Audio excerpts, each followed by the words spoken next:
Me ha solicitado mi apreciado colega y condiscípulo Pablo Arteta que haga una referencia a la conciliación. Mi nombre es Daniel Jiménez y en particular mi experticia profesional está orientada a brindarle consultoría a las empresas y a las entidades financieras para que se protejan contra el lavado de activos. Es así que tengo poco o ningún contacto con el litigio y cuando lo ha tenido ha sido poco grato, valga mencionarlo. Y podré citar algún ejemplo que conocí profesionalmente. Se trataba de un pleito de pertenencia, un pleito de tierras, de propiedad de tierras.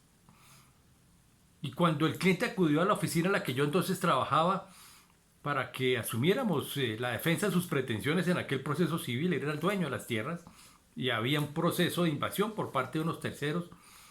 El expediente cuando fuimos a mirarlo podía tener ya 1 metro de alto y tenía más de 10 años de duración. Y cuando fuimos a asumir la defensa de los intereses de ese señor, resulta que lo que se debatía en ese momento en el proceso 10 años después era si había lugar o no a la admisión de la demanda. Claro, mediaban decisiones en materia de nulidades, pero en ese momento 10 años después se debatía esto.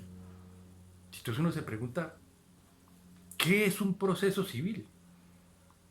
Y uno lo definiría como ciudadano como una forma costosa y prolongada de resolver un pleito.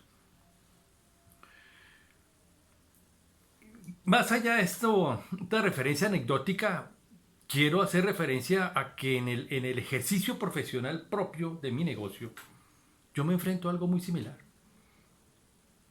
Y es la tendencia del ciudadano, del empresario, a enfrentarse a la autoridad, a controvertirla, incluso a no aceptar la comisión de infracciones. Me explico.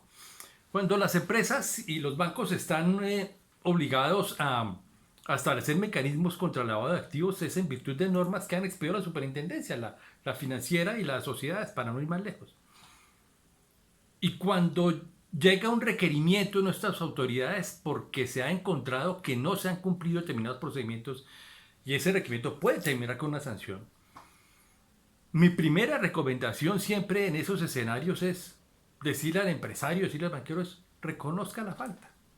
Claro, previamente yo he hecho un análisis de la solicitud de explicaciones, he hecho un análisis de la realidad operativa del banco, de la empresa, y encuentro que efectivamente la gran mayoría de las veces, hay oportunidades en que no, pero la gran mayoría de las veces la entidad, la superintendencia tiene razón. Y yo les digo, mire, ¿para qué se pone usted a pelear con la superintendencia? Acepte la falta. Y encuentra una normativa que se refiere sobre el particular, dice que las sanciones en estos escenarios administrativos se gradúan teniendo en cuenta, entre otros dos factores, mire usted. De una parte, se agravará la sanción si hay resistencia negativa u obstrucción a la acción investigadora de supervisión. Y de otro lado dice que se atenúa la pena si se reconoce o acepta expresamente la infracción antes de determinada instancia procesal, antes de la sanción. Eso es una actitud conciliadora. Aceptar la falta cometida. Y en ese contexto esa es nuestra recomendación. Y hemos logrado éxitos interesantes. En algún caso en el que se defendía una institución financiera por una falta ante la superintendencia del ramo, nosotros de entrada le pedimos al banco, le sugerimos al banco, mire, yo ya me había sentado, había analizado la situación, todos los hechos y encontré, mire, aquí simplemente usted conteste, aceptamos.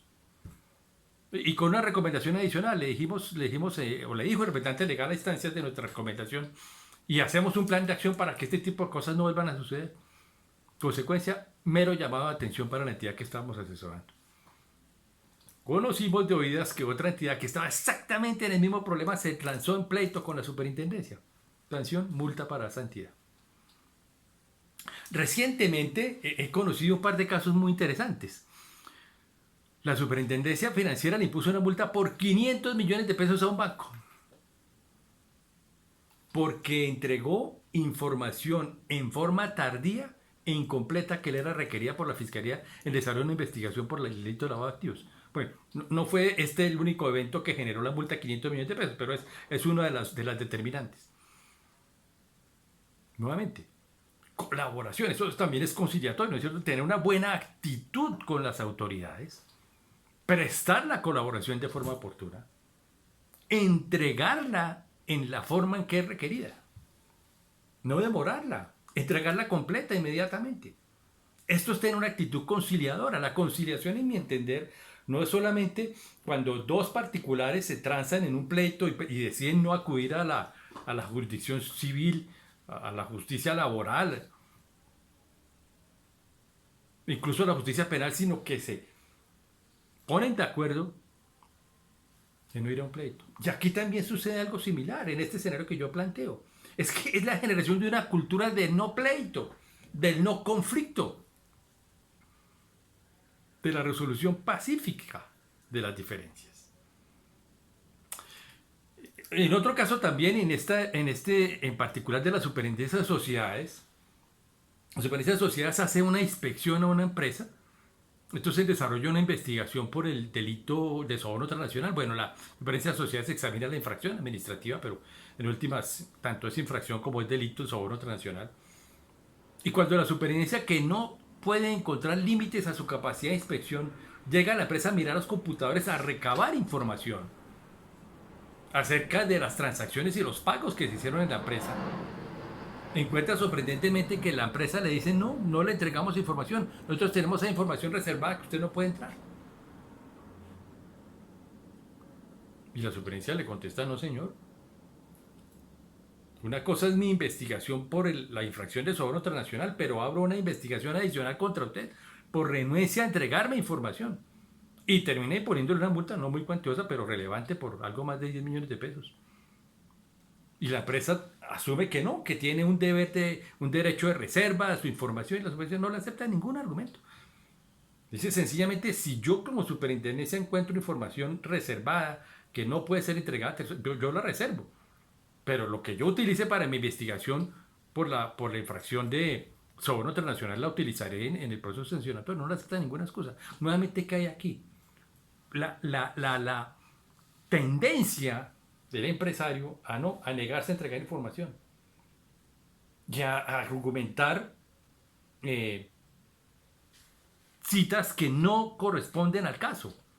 Nuevamente, hay que tener una actitud conciliatoria con las autoridades, se reitera. De tal manera que en ese sentido me parece perfectamente razonable que se empiece a generar entre los ciudadanos y los empresarios colombianos una cultura de conciliación. Y esa cultura de conciliación está orientada, insisto, a evitar los pleitos, a evitar los conflictos. ¿Cuánto puede durar un proceso penal hoy en Colombia? Un proceso laboral. Justicia tardía no es justicia. Ahora recuerdo, he conocido casos que le cuentan a uno, simplemente porque es abogado, aunque no sea su experticia propia, le cuentan a uno de familias enfrascadas en unos pleitos tremendos por las herencias, y que conduce a pleitos de carácter judicial e incluso de carácter penal entre familias. Y encuentro unos casos en los cuales llevan 30 años peleando por unos territorios, por unas tierras. Si hubiera un ánimo conciliatorio, si hubiera, insisto en la palabra, una cultura de conciliación, ese tipo de pleitos se resolverían de manera más sencilla.